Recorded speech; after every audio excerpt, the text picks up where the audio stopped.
कि भाई सब कुछ लिसन कर लिया, नो इम्प्रूवमेंट। वो कैप कर ली, नो इम्प्रूवमेंट। ग्रामर, टेंसेस, हर चीज़ आती है, नो इम्प्रूवमेंट। ना बीबीसी न्यूज़ सुना करो, इंग्लिश की चीज़ें सुना करो। भाई आजकल हर कोई नेटफ्लिक्स देख रहा है, हर कोई जो है वो हॉलीवुड मूवीज़ भी देख रहा है, लाइक वो जो डब वाली आते हैं टर्किश सीरीज़, वो भी सभी देख रहे हैं। तो फिर भी फ्लुएंसी क्यों नहीं आ रही? हाय हेलो एवरीवन, क्या हाल है सबके? आई होप सब लोग बिल्कुल फिट होंगे। और आज की वीडियो में I will talk about how we communicate fluently in English. ठीक है, तो सबसे पहले तो बिजनेस कम्युनिकेशंस की एक स्पेसिफिक बुक मैं रिकमेंड कर रही हूँ उन लोगों को जो कि मुझे पर्सनली डीएम करते हैं कि बिजनेस कम्युनिकेशन की प्रिपरेशंस कैसे करें। तो मैंने जो बुक फॉलो की थी वो मैं शेयर कर देती हूँ। ये वाली बुक है, ठीक है, ये वाली बुक है। आप लोग चाहो तो इसका स्क्रीनशॉट भी ले सकते हो। मॉर्फी का 7th एडिशन है ये। अब आप लोग अब जो अपडेटेड मार्केट में आ रहा हो वो वाला यूज़ करना, ठीक है। इसमें ऑलमोस्ट सिलेबस वही होता है, चाहे आप कोई सा भी कोर्स कर लो, डिग्री कर लो, प्रोफेशनल हो या लोकल हो, कोई सी भी डिग्री हो। बिजनेस कम्युनिकेशन में वही बार बार टॉपिक्स रिपीट होते हैं जो कि बहुत इंपॉर्टेंट होते हैं और उसी में से पेपर बनता है। लाइक नंबर 1 आपको बेसिक 7 C's ऑफ कम्युनिकेशन, जिस पे मैंने एक सेपरेट वीडियो भी बनाई है, वो भी चेकआउट कर लेना, जिसमें से बहुत सारे MCQs बन जाते हैं।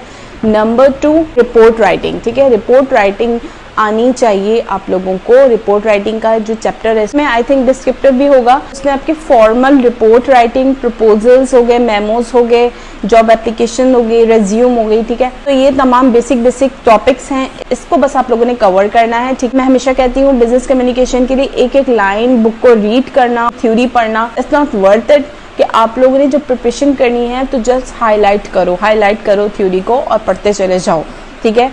उससे ये होगा कि आप लोग की MCQs की प्रिपरेशंस होंगी, मेन पॉइंट्स होंगे, वो माइंड में रह जाएगा। पूरी बुक माइंड में नहीं रहती कभी भी, सिर्फ उसके जो पॉइंट्स होते हैं, जो उसके मेन हाइलाइट्स होते हैं, डिवीजन भी वही होता है और MCQs भी उसी में से बनते हैं, ठीक है। बाकी थोड़ी बहुत प्रैक्टिस करनी है राइटिंग रिपोर्ट्स की, एप्लीकेशंस की एंड ऑल, ठीक है। बिजनेस कम्युनिकेशंस के लिए ये गाइडलाइन थी। बाकी एक मैम नाहिद के लेक्चर्स भी हैं, उनके लेक्चर्स भी आप लोग सुन सकते हो यूट्यूब पर, वो भी काफ़ी अच्छा पढ़ा रही हैं आई मस्ट से, तो वो लाजमी सुनो। और प्लस MCQs की किट कोई सी भी परचेज कर लो। तो टॉपिक्स तो वही हैं बार, तो बस ये मत देखो कि किसके हैं क्या है, बस आप लोग के कॉन्सेप्ट क्लियर होने चाहिए और उसको सॉल्व करते जाओ, राइट। अच्छा, इंग्लिश कम्युनिकेशन के लिए कि हाउ टू कम्युनिकेट प्रोफिशिएंटली, हम सबको बचपन से ग्रामर पढ़ाई जाती है, लाइक तमाम tenses, direct, indirect, passive voice in all, present, past, perfect, future and what's not, कि तमाम इडियम्स, फ्रेजेस हर किसी ने बचपन में पढ़े हैं। अब क्या होता है, जिससे बात करो वो कहेंगे कि ग्रामर पढ़ो, टेंसेस सीखो और क्या करो। अच्छा, कुछ लोग कहते हैं डिक्शनरी के डेली के 5 वर्ड करोगे तो तुम्हारे मंथ में मल्टीप्लाई कर लो कितने हो जाएंगे, तो वो कैप कितनी ज़बरदस्त हो जाएगी। ये भी, इससे भी इंग्लिश इंप्रूव होगी। ना बीबीसी न्यूज़ सुना करो, इंग्लिश की चीज़ें सुना करो। भाई आजकल हर कोई नेटफ्लिक्स देख रहा है, हर कोई जो है वो हॉलीवुड मूवीज़ भी देख रहा है, लाइक वो जो डब वाली आते हैं टर्किश सीरीज़, वो भी सभी देख रहे हैं। तो फिर भी फ्लुएंसी क्यों नहीं आ रही, ठीक है ना। तो मुझे जहाँ तक पर्सनली खुद मैंने जो एक्सपीरियंस किया कि यार लिसनिंग से कोई फ़ायदा नहीं हो रहा, फिर भी अल्टीमेटली हम वही जो है ना अटक रहे होते हैं, प्रोफिशिएंसी नहीं आ रही होती इंग्लिश स्पीकिंग में। तो परेशानी की कोई बात नहीं है, 2 चीज़ें पकड़ लो और 2 चीज़ें करो रिलीजियसली। अच्छा, जो मैंने सीखी पर्सनली 2 चीज़ें कि भाई सब कुछ लिसन कर लिया, नो इम्प्रूवमेंट। वो कैप कर ली, नो इम्प्रूवमेंट। ग्रामर, टेंसेस, हर चीज़ आती है, नो इम्प्रूवमेंट। इम्प्रूवमेंट कहाँ से हुई? नंबर 1 कि कोई भी लिटरेचर की बुक पढ़ो, ठीक है। सबसे पहले रीड मतलब लाउडली पढ़ो, ऐसी चीज़ जो कि हमारी ज़बान पर जो है ना वो चढ़ जाए। लफ्ज़ जो है ना हमारी ज़बान पे बाज़ौक़ात नहीं चढ़ रहे होते, जैसे हम उर्दू बोलते हैं ना फर, इस तरह से इंग्लिश जो है हमारी ज़बान एक्सेप्ट नहीं कर रही होती, हमारी टंग पे चढ़ते ही नहीं है वो लफ्ज़, ठीक है, जो हम बोल ही नहीं पाते, हम वहीं स्टक हो जाते हैं, अटक जाते हैं। तो टंग आपकी फ्लुएंट कब होगी? जब हम उस चीज़ को रीड आउट करेंगे। लाइक मेरे पास जो बुक थी वो ये थी, this book someone gifted to मी।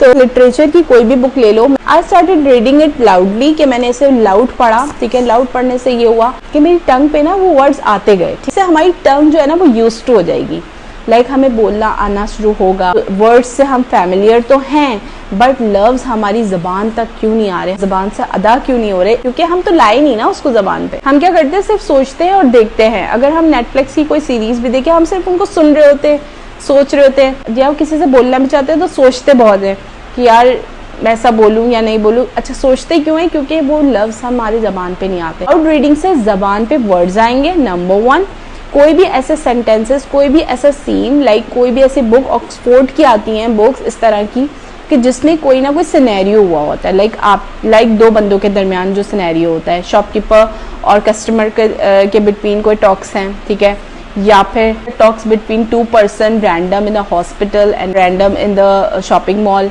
ठीक है, टू टॉक बिटवीन 2 स्ट्रेंजर्स किसी भी टॉपिक पे, ठीक, इस तरह के जो सिनेरियोज डेवलप होंगे ना, तो आपने 1 बाय 1 दोनों पर्सन्स की जो है ना रिहर्सल जैसे करते हैं ना हम प्रेजेंटेशन देने के लिए, तो वो रिहर्सल करनी है, अपने आप में करनी है। रोज़ 1 घंटे की वो हैबिट बना लो, प्रैक्टिस करनी है। इससे क्या होगा कि पहले आप जब रीड आउट करोगे, हाफ आवर रीड आउट करोगे और हाफ आवर उस प्रैक्टिस को दोगे, सिर्फ 1 घंटा दे दो रोज़ का, तो आप खुद 1 महीने बाद देखोगे कि आपकी इंग्लिश कितनी फ्लुएंट हो गई है, ठीक है। हमारी नेटिव लैंग्वेज भी तो हमें आती है ना, कैसे आती है?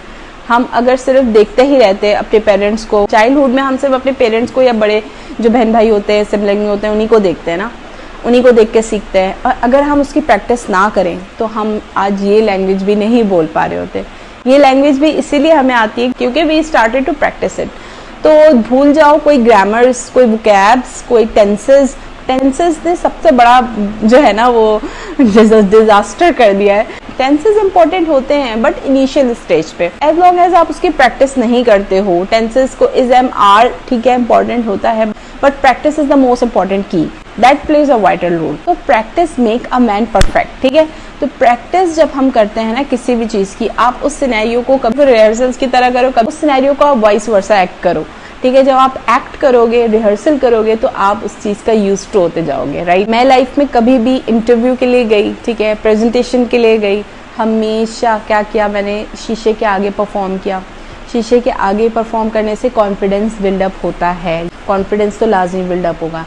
But number 2, rehearsal. जब आप उस पैराग्राफ को बार बार रिपीट करके अपने माइंड सेट में, डिफरेंट लाइफ के सिचुएशंस है ना, लाइफ में सिचुएशंस क्या यही तो है, टॉक्स बिटवीन द 2 पर्सन, अब टॉपिक कोई भी हो सकता है, ठीक है। अब हमने डिफरेंट रिहर्सल्स की भी होंगी, तो अब हमारी लाइफ में जब रियल लाइफ में वो सीन आएगा, तो वो रिहर्सल जो है ना वो हमारी रियल लाइफ में हमें हेल्प आउट करेगी, और हमारी क्योंकि सेंटेंसेस जो है उसका फ्लो होगा, तो दैट्स द मेन की, ठीक है।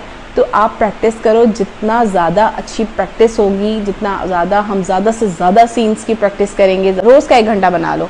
तो उसने मुझे बहुत ज़्यादा हेल्प करी कि मैं पहले स्क्रिप्ट लिखती थी, ठीक है, और डायलॉग्स लिखती थी, कहीं से भी देख कर लिख लो, गूगल से देख के लिख लो, कोई भी स्टोरी टेलिंग हो गई वहाँ से देख के लिख लो, ठीक, किसी भी बुक में से लिख लो, सही है।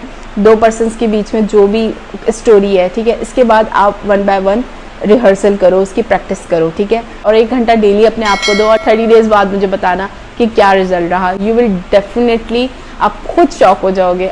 इसके इतने अमेजिंग रिजल्ट्स मिलने वाले हैं ना आपको 1 मंथ बाद, कि आप लोग खुद शॉक हो जाओगे। तो अगेन मैनिफेस्टेशन नहीं करनी कि यार I am a good speaker, action on it, play button दबाओ और do action, then see the magic.